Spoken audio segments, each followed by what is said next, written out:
क्या हाल चाल है आप लोगों का? ठीक ठाक हैं? अल्लाह का शुक्र है कि रमज़ान का मुबारक महीना चल रहा है।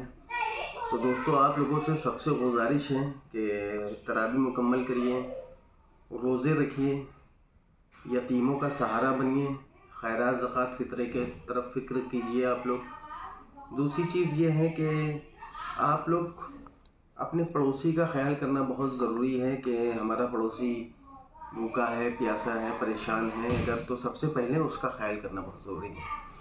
तीसरी चीज़, अल्लाह की तरफ से फरमान ये है कि आप लोग मददगार बने लोगों के। मददगार किसके बने? उनके मददगार बने जो लोग घर में परेशान हाल औरतें बैठी हुई हैं, जो बेवा हैं, जो घर से निकल के किसी की तरफ कुछ मांग नहीं रही हैं, एक हाथ से दे के दूसरे हाथ से पता ना चले, इसके मददगार बनिए।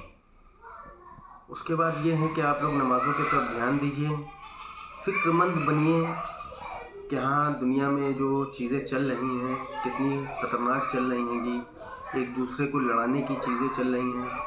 तो इसी के साथ मैं अपनी बात इतनी और कहना चाहूँगा कि थोड़ा थोड़ा आप लोग अपने बच्चों की तरबियत के ऊपर ध्यान दीजिए कि अगर इंग्लिश मीडियम से आप लोग पढ़ा रहे हैं तो आप लोग कोशिश ये करिए कि कुरान की तालीम ज़रूर दें, क्योंकि कुरान की तालीम जब देंगे तभी ये बात समझ में आएगी इंशाअल्लाह कि हाँ, ये बात सच है। कुरान तो सच है, कुरान की सारी बातें भी सच हैं, मगर इस बात को भी समझना बहुत ज़रूरी है कि कुरान को पढ़ाना बहुत ज़रूरी इस वजह से, क्योंकि कुरान जब बच्चे समझेंगे, पढ़ेंगे तो दीन की बात आगे फैलेगी, दीन के तरफ दौड़ने की फ़िक्र होगी।